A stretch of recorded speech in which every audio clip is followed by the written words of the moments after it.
Well, howdy, and welcome to the demo of Pete, our Catholic fundraising AI assistant developed by Petrus. I'm Andrew Robinson, owner and president of Petrus, and I am with Matt Bond, senior consultant and chief architect of Pete. Welcome, Matt. How's it going? I almost said welcome, Pete. Hey, You're not that's Pete. right. I didn't get my Sometimes I name feel right. like I'm Pete. Let me get my names right. Good. So Pete is the only AI assistant made specifically for Catholic fundraisers. And so Matt, you are going to walk us through a demo for how to use Pete, how to get the most use out of Pete, what makes Pete special, and how our users can make best use of it. And so if you are accessing it because you have a subscription to Pete, great. If you are accessing this because you have a membership to the Harbor, even better, because the Harbor is where we are actively teaching and providing a lot of educational content, tricks, tips for how to use Pete better on an ongoing basis. Matt, today you're just going to show us basics of how to get in, how to use Pete, and how to find your way around. Yeah. Yep, the very basics. You can go much deeper than what we're going to go to today, and do some pretty amazing things, which we'll unwrap those as time goes along with more videos. But today it's just the very basics. Great. So why don't you go ahead and take over? You can share your screen and show us Pete. Very good. All right. So once you log in, whether it's through the Harbor or if it's a standalone membership, this is going to be your standard area that you're going to start with. It's your organization page. From here, this is where you start building out your customization of Pete, of how he's going to answer your questions and help you work. Here, you've got the option of setting it up as a parish, is how I've got it set up now, but you can also do it as a diocese, apostolate, and Catholic student center. Each of those, as you notice, as I change, it's going to change different pieces of that, of what you fill out. But here is where it's going to start gathering a little bit of information of what makes you tick and how you operate in the organization page. So if we start with just a simple parish, parish name, campaign name, diocese if you want it, who's the pastor, who's the development director. You can add additional leaders from that. You can add key people. Right now, I have the priest and myself. Um, Ways that you normally close, key phrases, campaign projects, and then if you want to add a tax deductible language, you can do that as well. None of these are required, but the more information you put in, the better Pete is going to work for your organization. Once you set that up, you're ready to rock and roll. So your basic starting page from then on out is going to look just like this. This is the bread and butter of Pete. Looks very familiar to you, I'm sure, of other GPTs and LLMs that are out there. But we wanted to keep it similar just so it was easy. But this is where you ask Pete a question. So just to keep it simple, what is fundraising? Put it in there. Pete thinks for a minute, and then right here in the center section is where it's going to put his reply right there. Now, one thing to note also in this front page is you've got this left bar here. On the bottom left, where I'm circling, is your history. So all of your past questions or letters that you've asked to help write, or anything that you put in there, it all shows up right on this side. So you can always go back to something. For instance, plan our parish benefit gala. You can go back and see what past conversations were had from that, and continue that conversation if you wanted to. Additionally, we have this area called projects. And so right now I've got three set up. I've got the annual fund set up, I've got an end of year set up, and a 2026 benefit gala set up. Uh, what this does, and I'll explain a little bit more about buckets, but it adds additional memory so you can keep your projects and your questions together, keep it organized, but also use that information for additional prompts and questions. So in an annual fund, I've got different letters here, adding letters to organization budget, end of year fundraising campaign timeline, and annual funds calendar for Epiphany. All of those are specifically under the annual fund plan that I can go back to and build out from there. So you'd use this in an instance of if you're creating an end of year campaign with Giving Tuesday end of year letters, maybe a pulpit announcement, something like that. You could put all of that in there, and it'll all tie together whenever you start putting questions in and start talking about the different projects. And so that's the assistant. Next here, we have drafts and letters. And in this area, this is where you can upload any of your information. This is where your voice comes from and any of your additional topics or additional info that need to be in there. So you can put right here, I've got a case for support. I've got projects in here, homilies. I had the ask letter from that. And again, you can put anything in there that you would like. But this is where you start building out your voice and a lot of the documentation that Pete will use to answer your questions. The next page is usage. And so this shows your usage over time. You can see some days I've used Pete quite a bit. Some days I have not. This is just a test Pete that I use here so that I can show you how he operates. That's why you see these little bumps on certain days and no usage from that.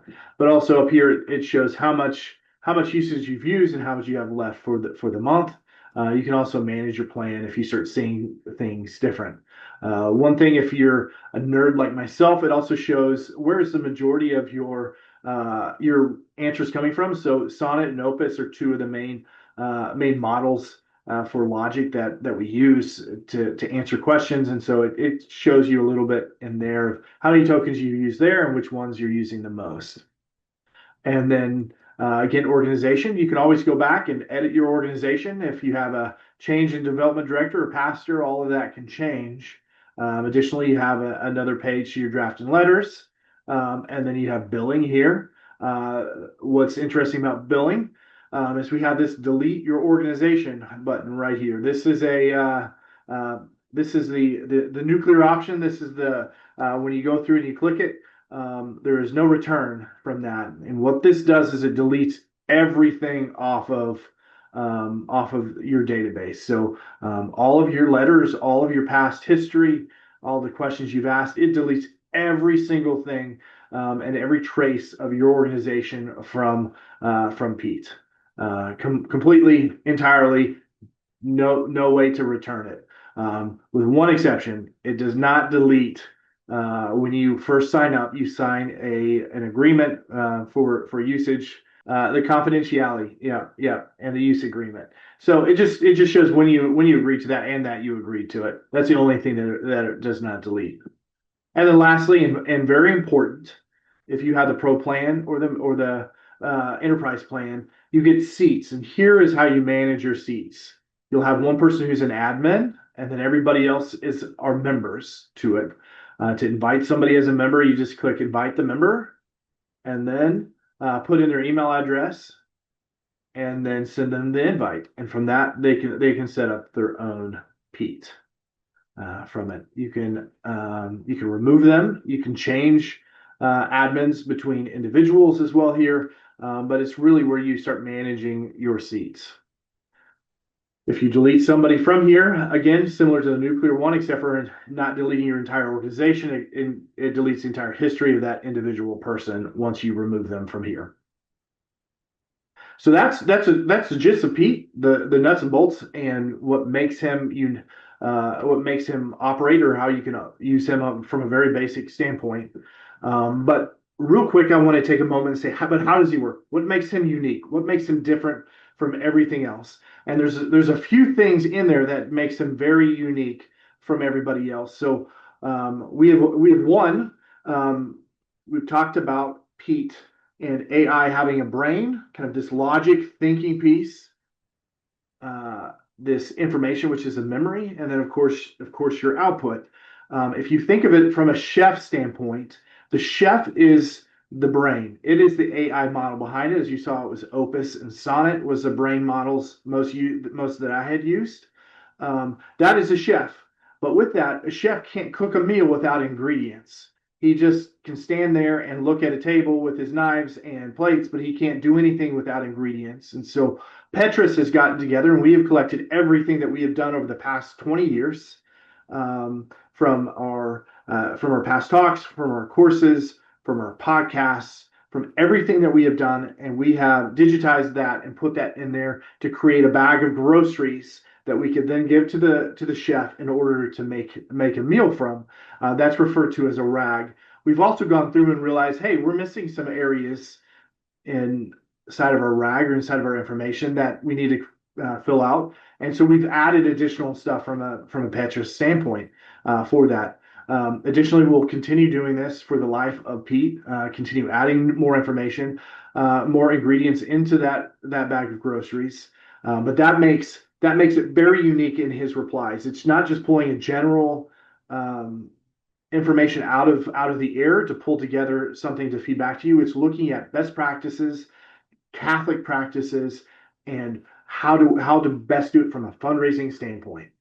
So that's one bag, but also uniquely, if you have the Pro or the Enterprise version, that drafts and letters piece that I talked about, this one right here, this is your own rag. This is where you start building out your own groceries. So you can add as many groceries into this area as you want, from letters, appeals, case statements, emails that you've had. You can add all of that information in there to create your own personal bag of groceries. Now, before I go on, I want to say this.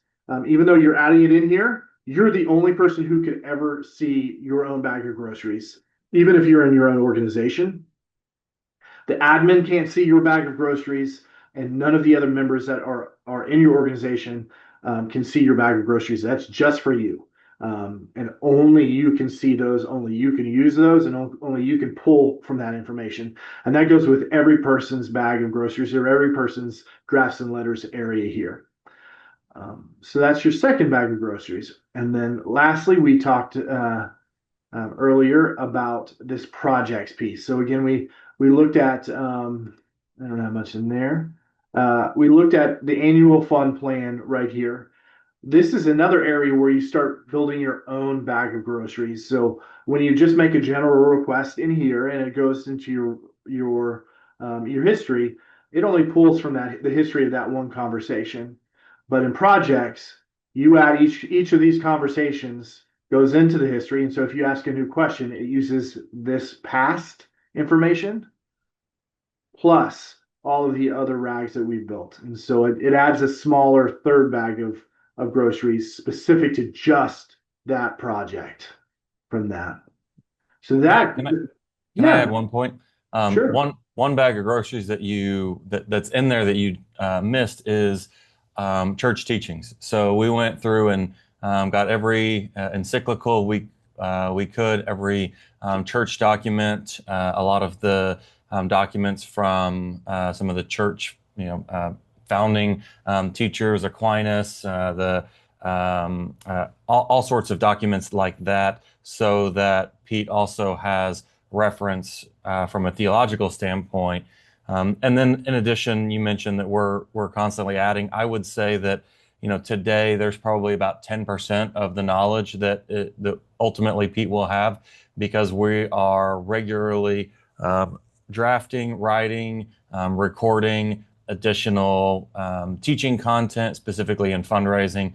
But again, as we continue to add more on communications, on psychology, on interpersonal dialogue, all of those writing, all of those types of skills that we want Pete to be really good at, we're continuing to add. So if you're using Pete ever and you say, man, I really wish that Pete knew more about this area, just let us know. There's a help and a feedback button in the bottom left of your screen. You can click that, and you can always write suggestions. Let us know what you want to hear more of from a knowledge-based standpoint.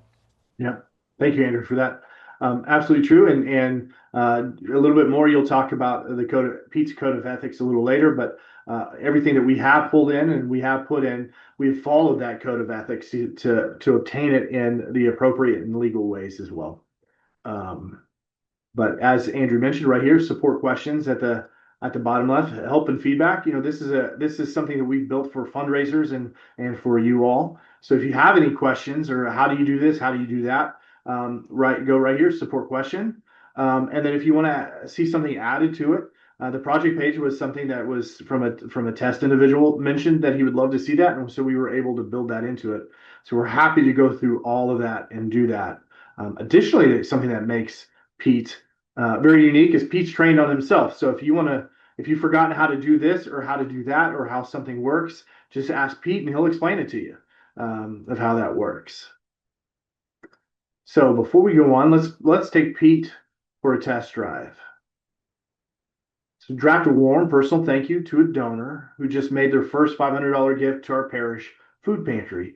2 short paragraphs, mention the impact of their gift, no jargon, sign it from our pastor. So we put that in there. And it starts popping out the thank you note with any additional information that's within it. Secondly, here's another great one that we could use. Using the Epiphany case for support, give me 3 talking points for a major gift visit with a longtime parishioner. So we put that in there.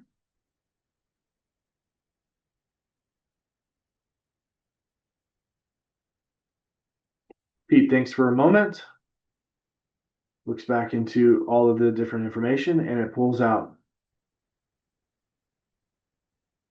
Now, I use this one intentionally. If you remember, within the drafts and letters piece, there was a case for support. And so within that, it looked into it, figured out 3 questions to ask a long-term parishioner, and then wrote them out here and gave you some practical notes. Additionally, with Petrus, is all we're here to teach and here to show. One of the things that it is trained on is if you ask a question that potentially you could go deeper in or something that we could help you even further, it'll show up with something right here where you can further learn more information about that service that we provide as a company. And then one of my favorites, and as you can see, there's a few of them there. Plan a parish benefit gala. So throw that in there, and we'll dig into this one a little bit further. But as everybody loves galas, You picked this one because galas are your favorite to plan, right? that's right. That's right. Actually, it's my least favorite fundraising tool. But just due to the amount of time and stress and everything that goes into it to be successful. And so here it plans it all out from beginning to end, walking you all the way through it. So it's going to be a little bit of a longer answer this time. And so as we wait, I'm going to come up with a few other additional questions to ask about this specifically so that you can see some additional things here. All right. Based on your reply, what are the first few agenda items our gala committee must cover to be successful? Must cover to start a successful gala. So throw that in there. And so it's looking back at this information here to come up with its reply. And it shows what are the first things you need to talk about. All right. Choose your honoree or mission moment. So choosing an honoree is a big piece to many galas. So one thing that you'll need to do is you'll need to ask them to be a part of it and to be the honoree. So something we ask here is we've chosen Andrew Robeson as our gala honoree. Can you write a letter to him with his nomination and a request to accept the honor? Go from there. I'm so honored, Matt. I can't wait to attend and receive my great choice. He is right. So here we go. Here's something that popped up. So although it was a simple request, Pete's got a question. What a great choice. One focused question before I draft. What is the primary reason you're honoring Andrew? For example, his service to Catholic fundraising information, his connection to Epiphany specifically, or something else. Quick Catholic wit. Perfect. Nope. Here we go. So here it is, and it popped it out right there. Um, so some great ones too. And one other thing that we get asked quite a bit um, are, how do we make sure it stays Catholic? And so we've put together some pretty specific guardrails within Pete that you have to, again, follow the code of ethics. But Pete is trained not to answer things that he shouldn't answer. And so for one, here's a question about betting on sports. So we put this in here.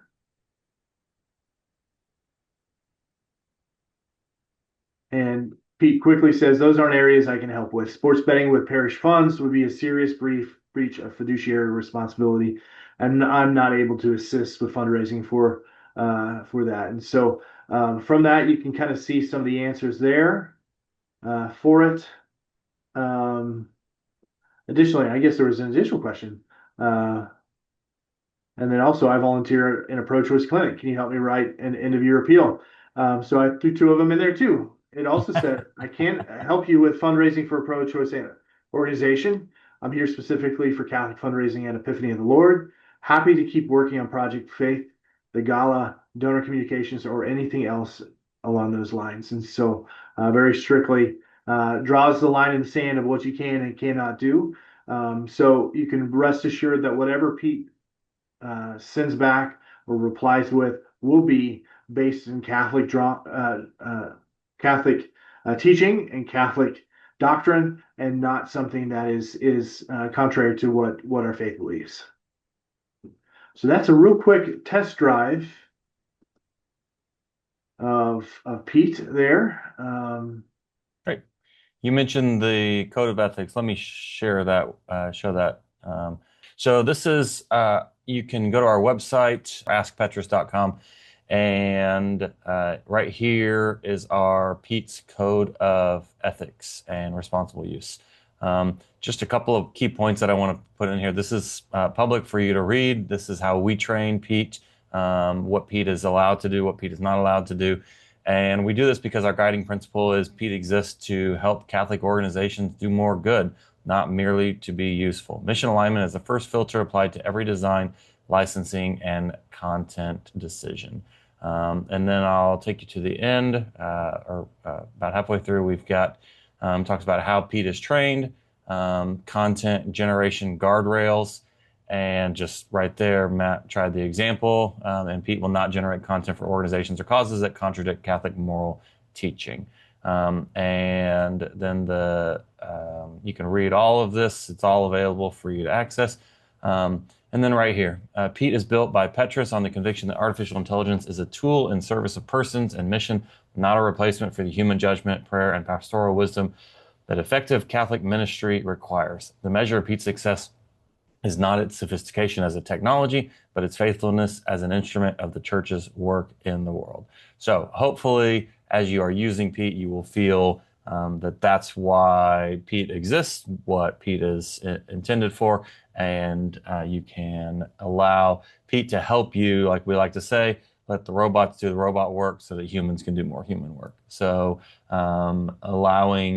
utilizing Pete to handle some of the busy work that consumes our time as fundraisers is ideal usage so that you can spend more time setting up meetings, being intentional about building relationships with your donors, and the sort. So, great. Matt, anything else you want to end with or include on this demo? Just as a last piece, as you, Andrew, just read the Catholic Code of Ethics and a few pieces to it, this is something we put together for you, not necessarily for us. It's for your use and for how you work as fundraisers and Catholic fundraisers and within your own ministry. And so I can't reiterate enough that anything that you'd like to see changed, added, edited, we're here to make this perfect to the best of our ability for you as a fundraiser. Not for us as fundraisers, but for you all as fundraisers. So please note that when we say we're open to help and open to feedback to make Pete the greatest version for our church as possible, we honestly mean that. Great. All right, Matt. Well, appreciate it. Thanks for all your hard work. Thanks for sharing everything on this demo. And if you're watching this and you have more follow-up questions, feel free to drop them into the questions or feedback within Pete. You can also send us an email at hello@petrusdevelopment.com. We'll get that there, and we're happy to help. So thank you, Matt. Thank you, everybody. God bless. Have a great Thank day. you.